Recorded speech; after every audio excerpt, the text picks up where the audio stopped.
అలాగే దేవుడు నీ అంత చూసి దేవుడు నా కుమార అని ఆనందించాలి. అప్పుడు అంటాడు, బలవంతుని చేతిలో బాణముగా ఉండబోతున్నావు. దేవునికి స్తోత్రం. హల్లెలూయా. నువ్వు బలవంతుని చేతిలో అంటే ప్రభు చేతిలో ఒక బాణముగా నీ మాటల బాణంగా, నీ ఆలోచనల బాణంగా ఒకరు మాటిస్తే ఆశీర్వాదంగా వెళ్ళబోతుంది నీ నుంచి. ఒకరికి నువ్వు మాట చెప్తావు, ధైర్యం పుట్టిస్తున్నావు.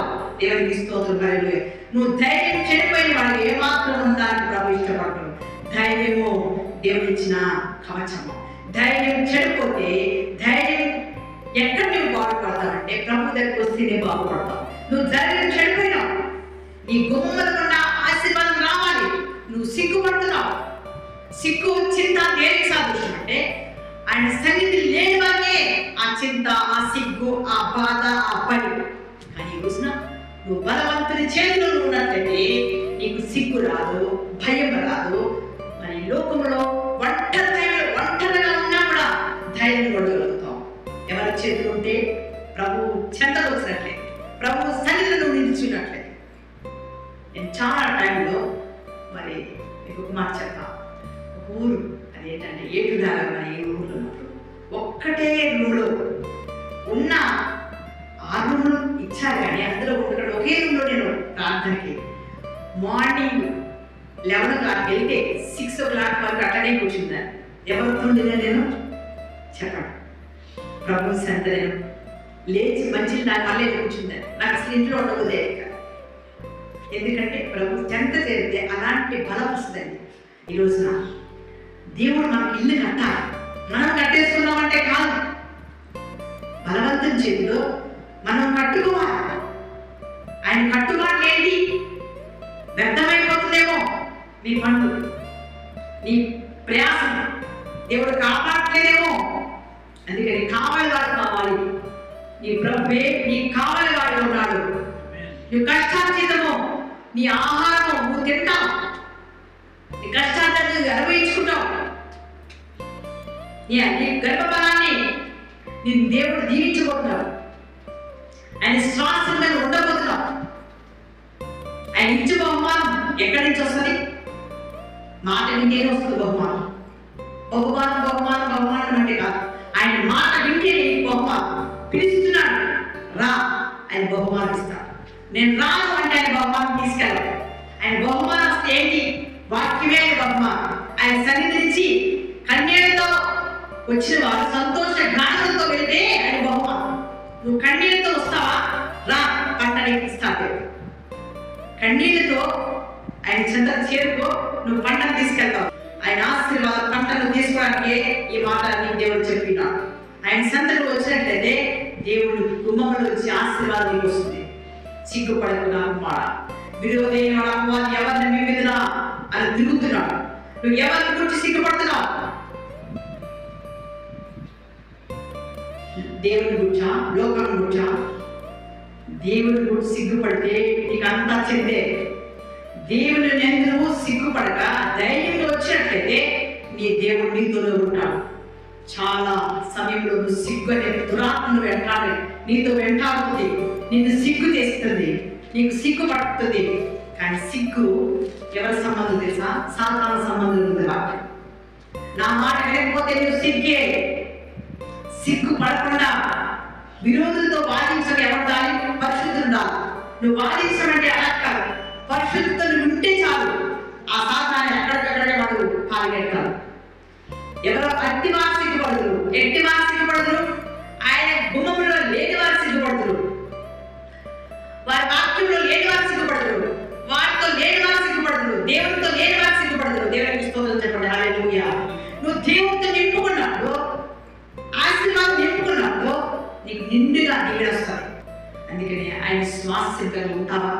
ఆయన బిడ్డగా ఉంటావా? సియోనులో చెరలోంచి విడిపించడం దేవుడు నీకు ఉన్నాడు. చెర అంటే మీరు చెర నుంచి, బాధ నుంచి, ఇబ్బంది నుంచి వచ్చిన ప్రయాసపడి భారంపై వచ్చిన వాళ్ళ రండి అని ప్రభు పిలిచినాడు.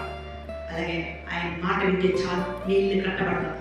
నీ వాక్య ప్రభు పిలుస్తున్నాడు, హృదయం తట్టుతున్నాడు. నువ్వు తెలుసుకున్నట్లయితే ఆయన నీతో భోజనం చేస్తాడు. ఆయన తలుపు తీసి ఆయన ఆహ్వానించుకో.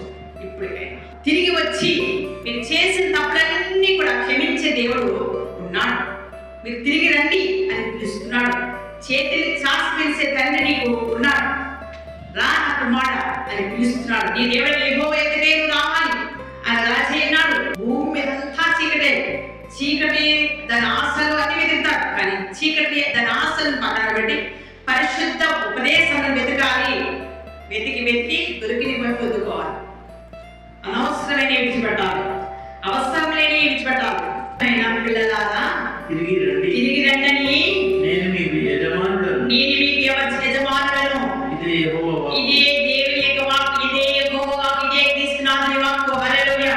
ఒకానొక పట్టణంలో నుంచి ఎవరిని ఒక పట్టణంలో నుంచి ఒకరిగా ఒక కుటుంబంలో నుంచి ఇద్దరిగా మిమ్మల్ని తీసుకొని వచ్చేది. సియోను మిమ్మల్ని రప్పించెను. హల్లెలూయా.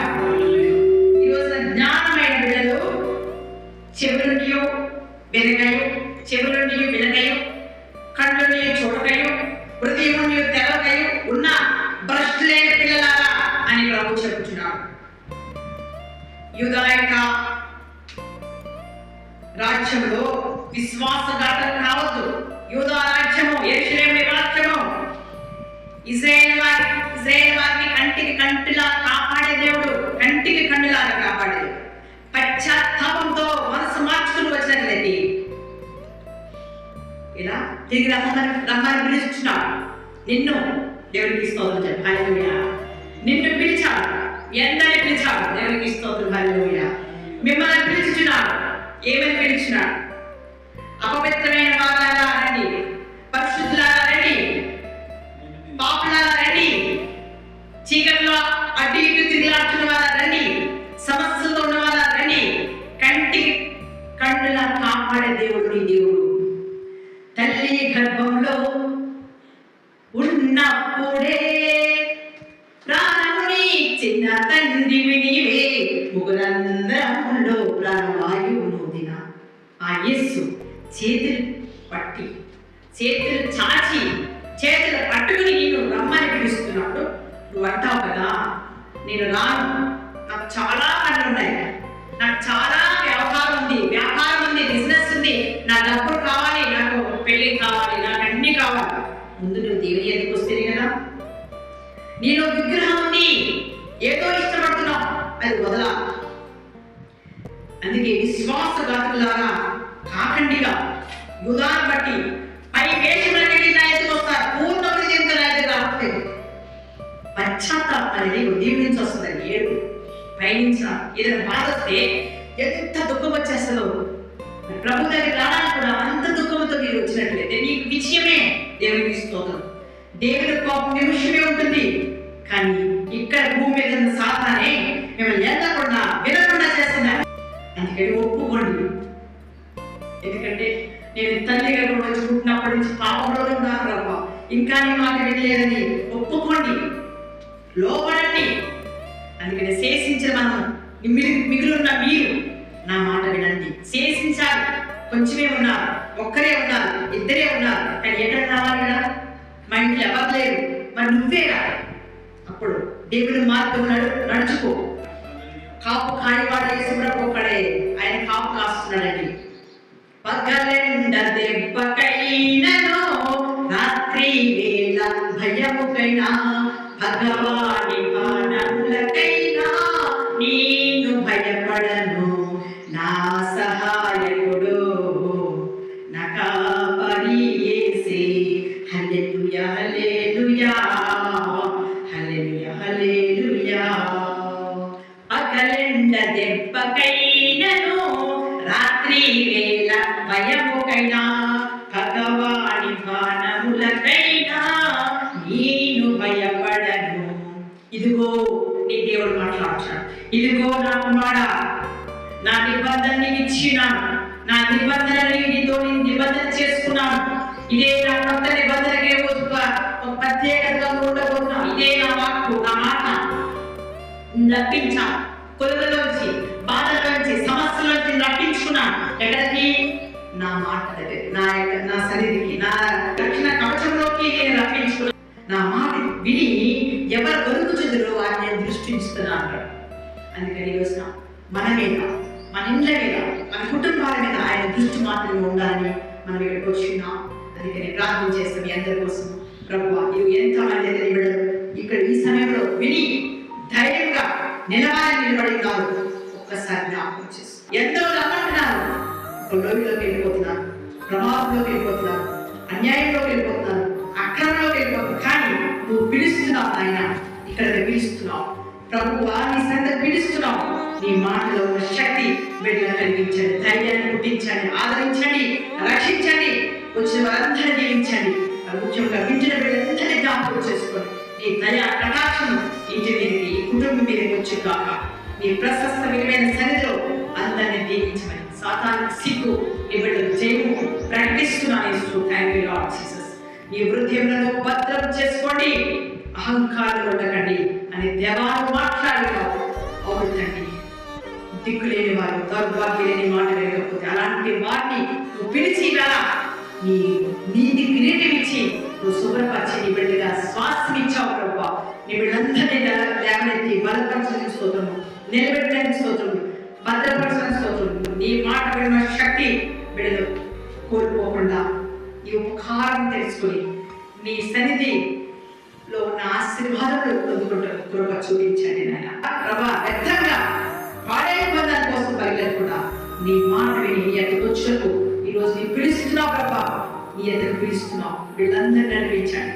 సంఘంలో వీళ్ళకి ఆశీర్వాదాలు వచ్చుగాక, పంట అనుభవించుకుంటా, కన్నీళ్లతో వీళ్ళు వచ్చేలా మీరు పంటతో వీటిని నడిపించి మీరే మహిమపొందండి. ఎవరైతే రాలేకపోయినారు నాయన దీవించి వారి సమయం తెచ్చి మీరే మహిమపొందండి. నీ శక్తివంతమైన ప్రార్థించి ఆమేన్.